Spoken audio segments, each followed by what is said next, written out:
Ο προφήτης έφτασε προσδοκώντας να βρει έναν ισχυρό βασιλέα, αλλά ο Θεός απέρριψε έναν προς έναν ενώπιον όλων.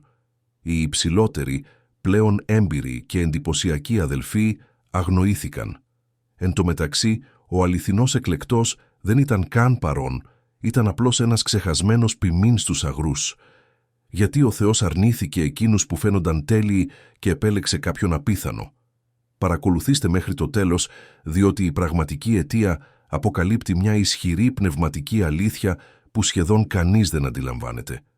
Και εγγραφείτε για να μην χάσετε τις επόμενες βιβλικές ιστορίες που αλλάζουν τον τρόπο θέασης των γραφών. Η εκλογή του Δαΐδ Βιθλεέμ, περίπου 1030 έτη προ Χριστού. Μια οικογένεια με 8 ιούς δέχεται την επίσκεψη ενός προφήτου. 7 καλούνται για τη συνάντηση. Ένας μένει έξω. Κανείς δεν θεωρεί απαραίτητο να τον αναζητήσει. Βρίσκεται στους αγρούς μόνος φυλάσσοντας πρόβατα, το καθήκον που προοριζόταν για τον λιγότερο σημαντικό του οίκου. Αυτός ο ξεχασμένος ιός ονομαζόταν Δαβίδ. Και ο Θεός είχε αποφασίσει ότι αυτός θα ήταν ο επόμενος βασιλεύς του Ισραήλ. Αλλά πριν κατανοήσετε γιατί ο Θεός επέλεξε ακριβώς τον ιό που η ίδια του η οικογένεια αγνοούσε, πρέπει να γνωρίσετε τον άνδρα που κατήχε τον θρόνο εκείνη τη στιγμή, διότι η ιστορία του Δαβίδ δεν αρχίζει με τον Δαβίδ. Αρχίζει με μια αποτυχία. Ο Ισραήλ είχε περάσει αιώνες χωρίς βασιλέα. Ο λαός κυβερνάτο από κριτές ηγέτες που ήγηρε ο Θεός σε στιγμές κρίσης. Αλλά οι Ισραηλίτες κοίταζαν τα γειτονικά έθνη και ένιωθαν ότι κάτι τους έλειπε. Ήθελαν έναν μονάρχη. Ήθελαν έναν άνδρα στον θρόνο, έναν μόνιμο στρατό, μια ορατή μορφή εξουσίας. Ο προφήτης Σαμουήλ αντιστάθηκε στο αίτημα, αλλά ο Θεός τον διέταξε να ικανοποιήσει την κραυγή του λαού. Η επιλογή έπεσε στον Σαούλ, από τη φυλή Βενιαμίν. Και εδώ είναι η λεπτομέρεια που αλλάζει τα πάντα. Ο Σαούλ είχε ακριβώς αυτό που ένα έθνος θα περίμενε από έναν βασιλέα. Το πρώτο Βασιλειών, κεφάλαιο 9, περιγράφει ότι ήταν υψηλότερος από οποιονδήποτε άλλον Ισραηλίτη. Από τους ώμους και πάνω ξεχώριζε σε κάθε πλήθος. Φανταστείτε τη σκηνή. Ένας άνδρας που πιθανώς ξεπερνούσε το 1 μέτρο και 90 εκατοστά σε μια εποχή που ο ανδρικός μέσος όρος κειμενόταν γύρω στο 1 μέτρο και 60. Η εμφάνισή του εξέπεμπε ισχύ. Η παρουσία του επέβαλε σεβασμό. Όταν παρουσιάστηκε στον λαό, η αντίδραση ήταν άμεσος ενθουσιασμός. Επιτέλους ο Ισραήλ είχε έναν ηγέτη που έμοιαζε με βασιλέα. Τα πρώτα έτη της βασιλείας του Σαούλ έφεραν νίκες. Νίκησε τους Αμανίτες, οργάνωσε έναν στρατό περίπου 3.000 ανδρών και άρχισε να εδραιώνει τη στρατιωτική δομή που ο Ισραήλ χρειαζόταν για να επιβιώσει περιτριγυρισμένος από εχθρούς. Όλα έδειχναν να λειτουργούν, αλλά κάτι άρχισε να αλλάζει. Και αυτή η αλλαγή θα κόστιζε τα πάντα. Η εμπιστοσύνη στον Θεό αντικαταστάθηκε από την εμπιστοσύνη στον εαυτό του. Οι θείες οδηγίες άρχισαν να αντιμετωπίζονται ως προτάσεις, όχι ως εντολές. Ο Σαούλ άρχισε να λαμβάνει αποφάσεις μόνος του. Μικρές παρεκκλήσεις στην αρχή, λογικές δικαιολογίες, μέχρι που ήρθε το σημείο ρήξης. Η εκστρατεία κατά των Αμαλικιτών.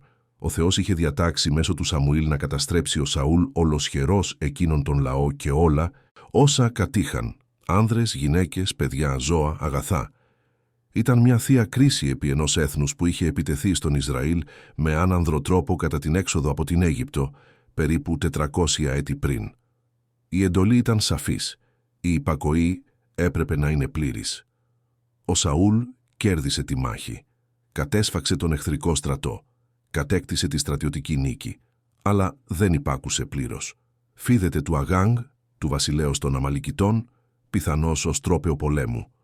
Και επέτρεψε στον στρατό να κρατήσει τα καλύτερα ζώα, παχείς μόσχους, υγιή πρόβατα, όλα όσα φαίνονταν πολύ πολύτιμα για να καταστραφούν. Στα ανθρώπινα μάτια είχε νόημα. Γιατί να σπαταληθούν πόροι, γιατί να μην επωφεληθούν από τα λάφυρα της νίκης. Όταν ο Σαμουήλ έφτασε στο στρατόπεδο, ο Σαούλ τον υποδέχθηκε με ενθουσιασμό. Είπε ότι είχε εκπληρώσει την εντολή του Κυρίου. Αλλά ο προφήτης άκουσε κάτι που ξεσκέπαζε το ψεύδος, τον ήχο προβάτων που βέλαζαν και βοδιών που μούγκριζαν. Εκείνα τα ζώα δεν έπρεπε να υπάρχουν. Ερχόμενος αντιμέτωπος με την αλήθεια, ο Σαούλ προσπάθησε να δικαιολογηθεί. Είπε ότι ο λαός είχε φυλάξει τα ζώα για να τα θυσιάσει στον Κύριο. Προσέξτε αυτό. Ο Σαούλ χρησιμοποίησε μία θρησκευτική πρόφαση για μία σαφή παρακοή. Ενέπλεξε τον Θεό στη δικαιολόγηση της δικής του αμαρτίας. Η απάντηση του Σαμουήλ έμεινε χαραγμένη στην ιστορία του Ισραήλ. Ρώτησε αν ο Κύριος ευαρεστείται τόσο πολύ σε ολοκαυτώματα και θυσίες όσο στην υπακοή στη φωνή του. Και διακήρυξε την απόφαση που θα άλλαζε τα πάντα. Η υπακοή είναι καλύτερη από τη θυσία. Επειδή ο Σαούλ είχε απορρίψει τον λόγο του Κυρίου, ο Κύριος τον απέρριπτε από βασιλέα.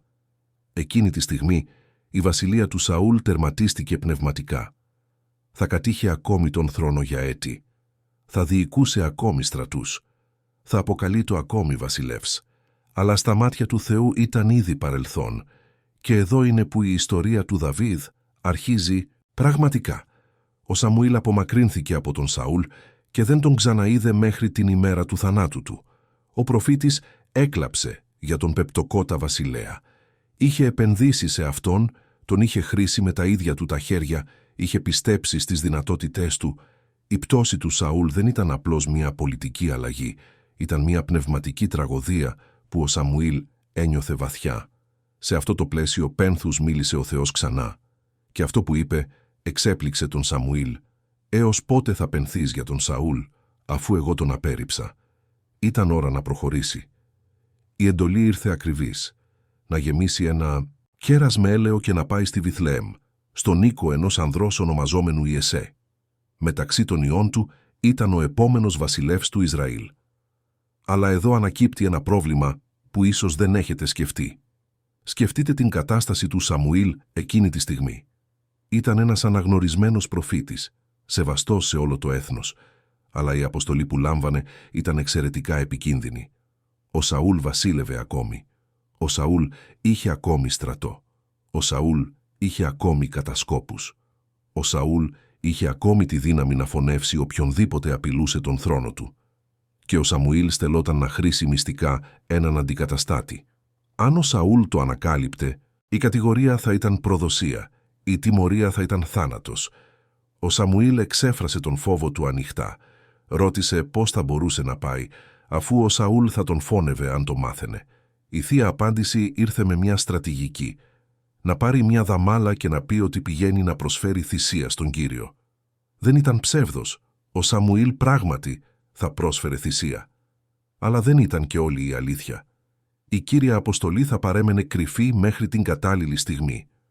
Το ταξίδι από τη Ραμά έως τη Βιθλεέμ κάλυπτε περίπου 15 χιλιόμετρα.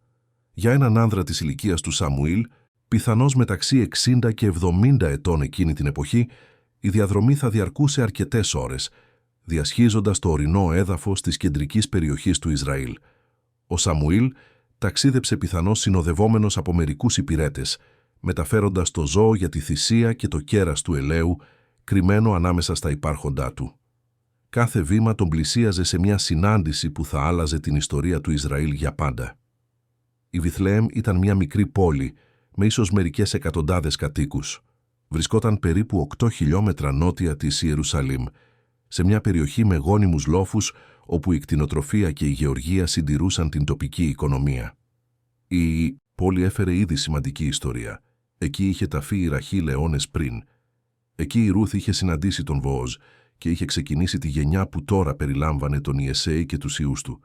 Αλλά κανείς δεν φανταζόταν ότι εκείνο το ταπεινό χωριό θα ήταν το σκηνικό μιας επιλογής που θα αντιχούσε για χιλιετίες.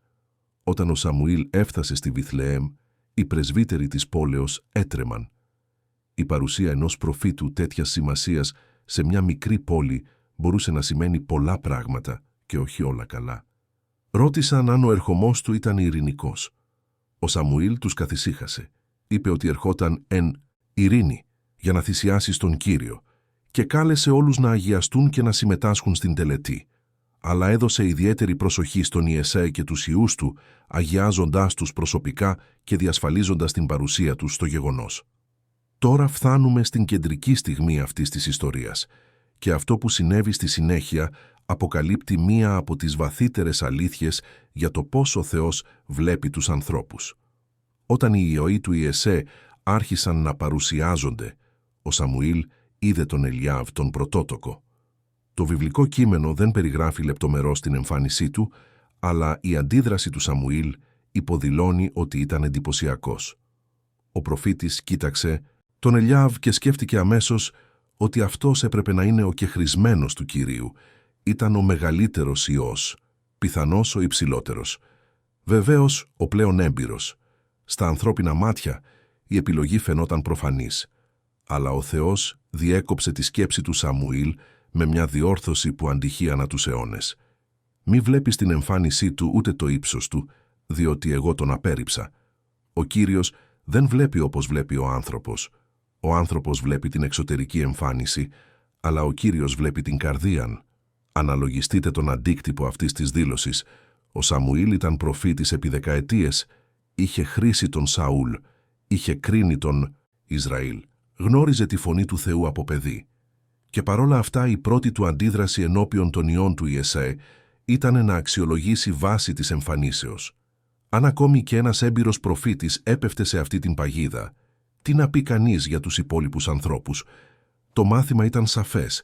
Τα θεία κριτήρια λειτουργούν σε μια διάσταση εντελώς διαφορετική από τα ανθρώπινα κριτήρια. Ο Ελιάβ απορρίφθηκε. Τότε ο Ιεσέ κάλεσε τον Αβιναδάβ, τον δεύτερο ιό του. Πέρασε ενώπιον του Σαμουήλ.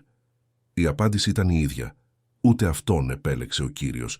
Μετά ήρθε ο Σαμά, ο τρίτος ιός. Ξανά απόρριψη. Ένας προς έναν, 7 ιοί του Ιεσέ παρουσιάστηκαν στον προφήτη. 7 άνδρες πιθανώς ισχυροί, ικανοί, σεβαστοί στην κοινότητα. 7 υποψήφιοι που οποιοσδήποτε εξωτερικός παρατηρητής θα θεωρούσε άξιους ηγεσίας. Κανείς δεν επιλέχθηκε. Ο Σαμουήλ περιήλθε σε σύγχυση. Η θεία εντολή ήταν συγκεκριμένη. Μεταξύ των ιών του Ιεσέ ήταν ο επόμενος βασιλεύς. Αλλά όλοι οι παρόντες ιοί είχαν απορριφθεί. Υπήρχε κάποιο σφάλμα. Είχε παρερμηνευθεί το μήνυμα. Ο προφήτης ρώτησε απευθείας τον Ιεσέ αν αυτοί ήταν όλοι οι ιοί του. Και εδώ έρχεται το πλέον αποκαλυπτικό μέρος όλης της αφήγησης. Η απάντηση του Ιεσέ εκθέτει κάτι οδυνηρό για τη θέση του Δαβίδ μέσα στην ίδια του την οικογένεια. Υπήρχε ακόμη ο νεότερος, είπε, αλλά δεν ανέφερε καν το όνομα του ιού του, απλώς ενημέρωσε ότι αυτός έβοσκε τα πρόβατα. Το καθήκον της φροντίδας του ποιμνίου γενικά ανατιθέταν στο λιγότερο σημαντικό μέλος του οίκου, έναν υπηρέτη, έναν νεότερο ιό χωρίς άλλες ευθύνες, κάποιον που δεν ήταν απαραίτητος σε σοβαρότερα ζητήματα. Καταλαβαίνετε τι σημαίνει αυτό. Ο Δαβίδ δεν είχε κληθεί για τη θυσία. Δεν είχε παρουσιαστεί στον προφήτη. Δεν είχε θεωρηθεί άξιος να βρίσκεται στην τράπεζα. Όταν ένας άνθρωπος του Θεού επισκέφθηκε τον οίκο του Ιεσαέ για να επιλέξει τον επόμενο βασιλέα του Ισραήλ, κανείς δεν σκέφτηκε να καλέσει τον Δαβίδ. Τι κάνει μια οικογένεια να αγνοεί ένα από τα μέλη της σε μια τόσο σημαντική στιγμή? Το κείμενο δεν εξηγεί τους λόγους. Ίσως ήταν απλώς η φυσική ιεραρχία της εποχής, όπου ο Βενιαμίν είχε λιγότερη σημασία. Ίσως υπήρχαν οικογενειακές εντάσεις που δεν καταγράφηκαν. Αυτό που γνωρίζουμε είναι ότι ο Δαβίδ ήταν αόρατος μέσα στον ίδιο του τον οίκο, αλλά δεν ήταν αόρατος για τον Θεό. Ο Σαμουήλ επέμεινε. Είπε ότι δεν θα κάθονταν να φάνε μέχρι να φτάσει ο τελευταίος ιός. Απεστάλησαν αγγελιοφόροι στον αγρό. Η θυσία περίμενε. Ο προφήτης περίμενε. Ολόκληρη η οικογένεια περίμενε ενώ αναζητούσαν εκείνον που είχε μείνει έξω. Όταν ο Δαβίδ τελικά έφτασε, το βιβλικό κείμενο προσφέρει μια σύντομη αλλά σημαντική περιγραφή. Ήταν πυρόξανθος, με ωραίους οφθαλμούς και καλή εμφάνιση. Ορισμένοι μελετητές υποστηρίζουν ότι η αναφορά στα πυρόξανθα μαλλιά υποδήλωνε κάτι ασυνήθιστο στον Ισραήλ, όπου το μεγαλύτερο μέρος του πληθυσμού είχε σκούρα μαλλιά. Άλλοι εστιάζουν στους οφθαλμούς, ερμηνεύοντας την περιγραφή ως σημείο ζωηρότητας, ευφυΐας ή πνευματικού βάθους. Το βέβαιο είναι ότι, παρά την καλή του εμφάνιση, ο Δαβίδ δεν ανταποκρινόταν στο πρότυπο της σωματικής επιβολής που είχε χαρακτηρίσει τον Σαούλ ή είχε εντυπωσιάσει τον Σαμουήλ στον Ελιάβ. Δεν υπήρξε θεία διστακτικότητα. Μόλις εισήλθε ο Δαβίδ, ο Κύριος είπε στον Σαμουήλ: «Αναστήσου και χρήσε τον, διότι αυτός είναι». Δεν υπήρξε παρατεταμένη αξιολόγηση. Δεν υπήρξε δοκιμασία ικανοτήτων. Δεν υπήρξε συνέντευξη περί προσόντων.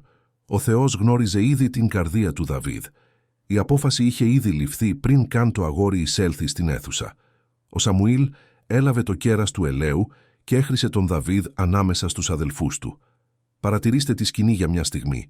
Οι 7 μεγαλύτεροι αδελφοί, όλοι απορριφθέντες παρακολουθώντας, ενώ ο νεότερος, εκείνος που δεν είχε καν κληθεί, λάμβανε το βασιλικό χρήσμα. Το έλαιο που έρεε στην κεφαλή του, Δαβίδ σηματοδοτούσε μια επιλογή που προκαλούσε κάθε ανθρώπινη προσδοκία. Ο ξεχασμένος Υιός ξεχωριζόταν για τον θρόνο. Από εκείνη τη στιγμή, το πνεύμα του Κυρίου επήλθε επί του Δαβίδ. Το εβραϊκό κείμενο χρησιμοποιεί μια έκφραση που υποδηλώνει ισχύ, υπερφυσική ικανότητα, ενεργή θεία παρουσία. Ο Δαβίδ δεν θα ήταν απλώς ένας πολιτικός βασιλεύς. Θα ήταν ένας ηγέτης πνευματικά εξοπλισμένος για να εκπληρώσει έναν ανώτερο σκοπό. Αλλά εδώ έρχεται μια εντυπωσιακή αντίθεση.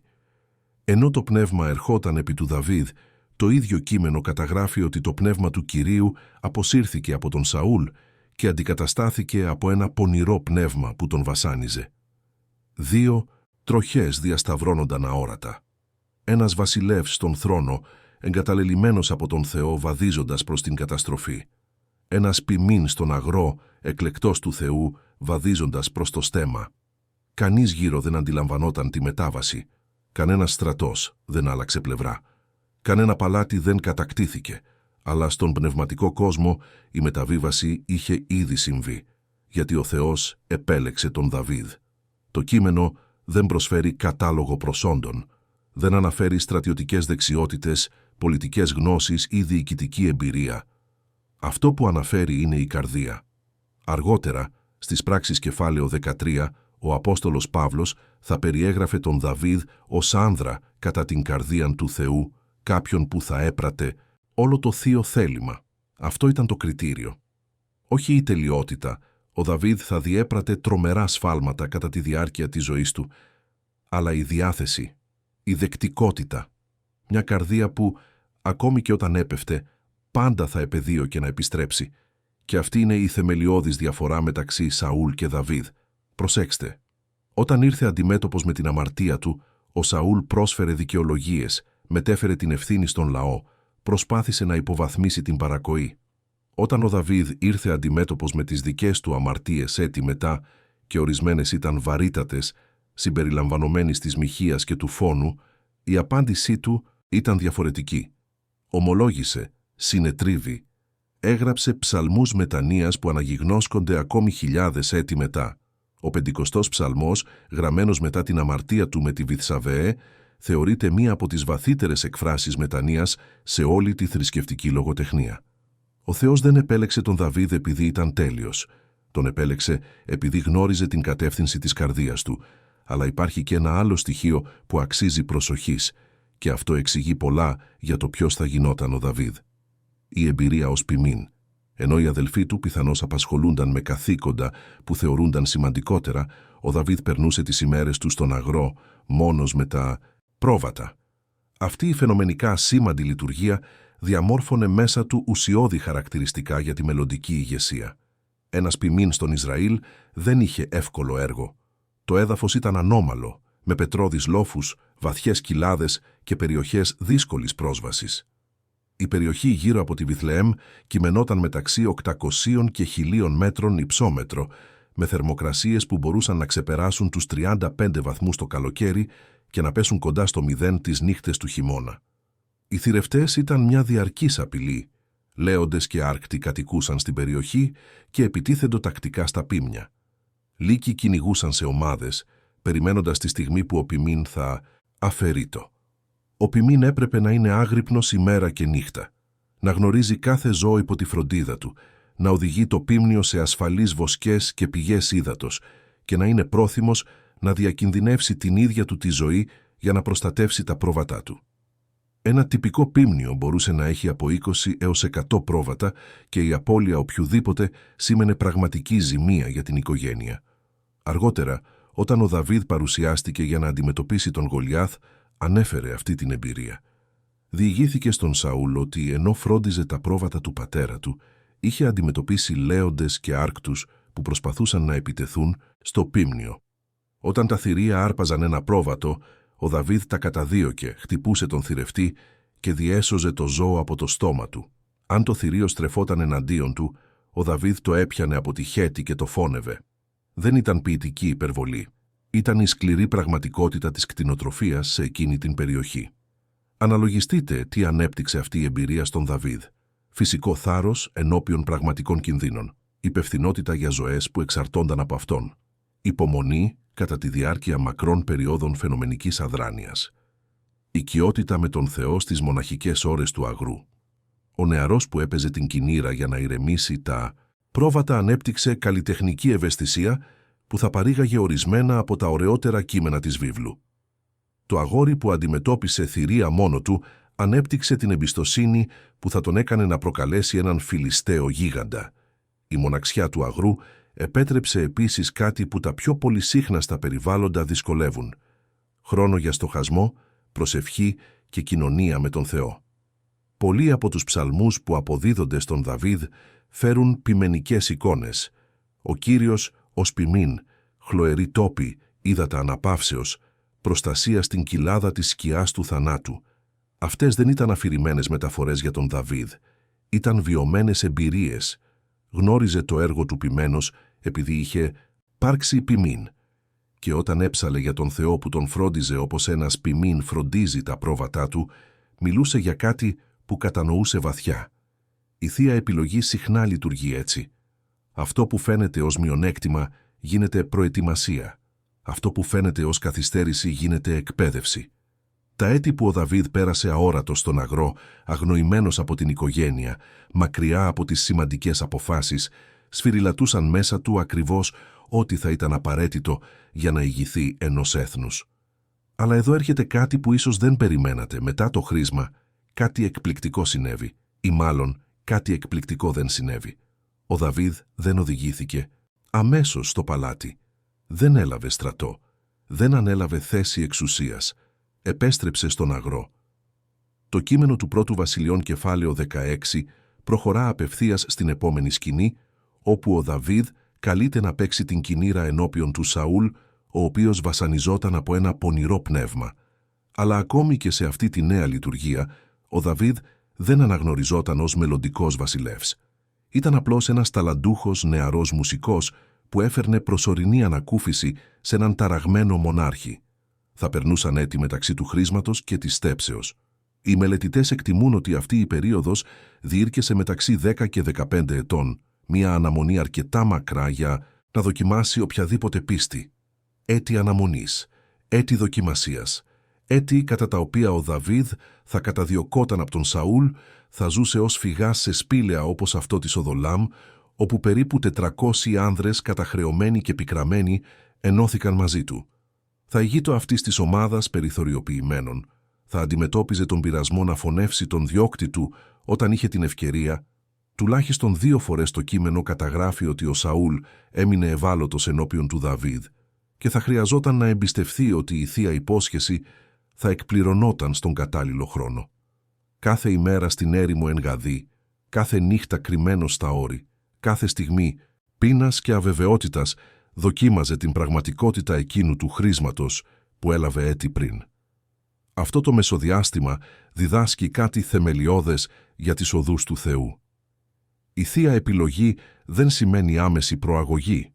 Το χρήσμα δεν εγγυάται στιγμιαία άνεση. Μεταξύ της υποσχέσεως και της εκπληρώσεως υπάρχει μια περίοδος προετοιμασίας που συχνά φαίνεται να αντιφάσκει με όλα όσα υποσχέθηκαν.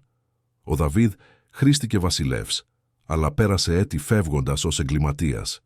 Ανακηρύχθηκε εκλεκτός του Θεού, αλλά αντιμετώπισε στιγμές που φαινόταν εντελώς εγκαταλελειμμένος. Γιατί ο Θεός επιτρέπει αυτά τα διαστήματα? Ίσως επειδή ο χαρακτήρας που θα στηρίξει την κλίση πρέπει να αναπτυχθεί πριν η κλίση, εκδηλωθεί πλήρως. Ίσως επειδή η εξάρτηση από τον Θεό μαθαίνεται περισσότερο στα σπήλαια παρά στα παλάτια. Ίσως επειδή η αληθινή πνευματική εξουσία δεν οικοδομείται σε στιγμές εύκολης νίκης, αλλά σε έτη αφανούς πιστότητας. Η ιστορία του Δαβίδ καθιερώνει επίσης ένα πρότυπο που θα επαναλαμβανόταν στις γραφές. Ο Θεός συνεπώς επιλέγει το απίθανο, τον Ιακώβ αντί του Ισάβ, τον Ιωσήφ που πωλήθηκε ως δούλος πριν κυβερνήσει την Αίγυπτο, τον Μωυσή που τράβλιζε ενώπιον του Φαραώ, τον Γεδεών κρυμμένο σε ένα λινό. Οι μαθητές του Ιησού ήταν αλλοίς χωρίς επίσημη θρησκευτική μόρφωση. Ο Παύλος ήταν διώκτης της Εκκλησίας πριν γίνει ο μεγαλύτερος ιεραπόστολος της. Αυτό το πρότυπο δεν είναι τυχαίο. Αποκαλύπτει κάτι για τη φύση του Θεού και για τον σκοπό των επιλογών του. Όταν επιλέγετε το απίθανο, καθίσταται σαφές ότι η επιτυχία δεν προέρχεται από ανθρώπινα προσόντα, αλλά από θεία ικανότητα. Όταν ο ασθενής ενδυναμώνεται, η δόξα ανήκει σε εκείνον που ενδυναμώνει, όχι σε εκείνον που ενδυναμώνεται. Ο Θεός επιλέγει τα μωρά του κόσμου για να κατεσχύνει τους σοφούς και τα ασθενή του κόσμου για να κατεσχύνει τα ισχυρά. Το χρήσμα του Δαβίδ εκείνο το απόγευμα στη Βιθλεέμ ήταν μόνο η αρχή. Ενώπιόν του βρίσκονταν δεκαετίες ιστορίας, νίκες επί γιγάντων και στρατών. Σύνθεση τουλάχιστον 73 ψαλμών που θα ψάλλονταν από χιλιάδες έτη, καθιέρωση της Ιερουσαλήμ ως πρωτεύουσας του Ισραήλ μετά την κατάκτησή της από τους Ιεβουσαίους, προετοιμασία για την οικοδόμηση του ναού που ο ιός του Σολομών θα ολοκλήρωνε, σχηματισμός μιας δυναστείας που θα διαρκούσε περίπου 400 έτη μέχρι τη Βαβυλώνια αιχμαλωσία. Και επίσης βρίσκονταν ενώπιον του βαθιές αποτυχίες, η αμαρτία με τη Βηθσαβεέ, ο θάνατος του Ιού που γεννήθηκε από αυτή την ένωση, η εξέγερση του Αβεσαλόμ που σχεδόν του κόστισε τον θρόνο, οικογενειακές συγκρούσεις που θα αιμορραγούσαν για γενναίες. Ο Δαβίδ θα εορταζόταν ως ο μεγαλύτερος βασιλεύς του Ισραήλ. Το όνομά του θα ήταν συνώνυμο της βασιλείας, της νίκης, της λατρείας, αλλά ποτέ δεν θα έχανε το σημάδι της καταγωγής του, το αγόρι ποιμήν, ο ξεχασμένος Υιός, ο εκλεκτός όχι λόγω της εμφανίσεως, αλλά λόγω της καρδίας. Ο Δαβίδ επέστρεψε στον αγρό εκείνη την ίδια ημέρα. Κανένα στέμμα, κανένα παλάτι, καμία ορατή αλλαγή. Μόνο έλαιο που στέγνωνε στην κεφαλή του και μια σιωπηλή κλίση χαραγμένη στην καρδία. Θα αντιμετώπιζε ακόμη γίγαντες, θα έφευγε από σπήλαια, θα έχανε ιούς, θα έπεφτε σε βαθιές αμαρτίες. Αλλά πάντα θα επέστρεφε, πάντα θα αναζητούσε, πάντα θα υποκλεινόταν.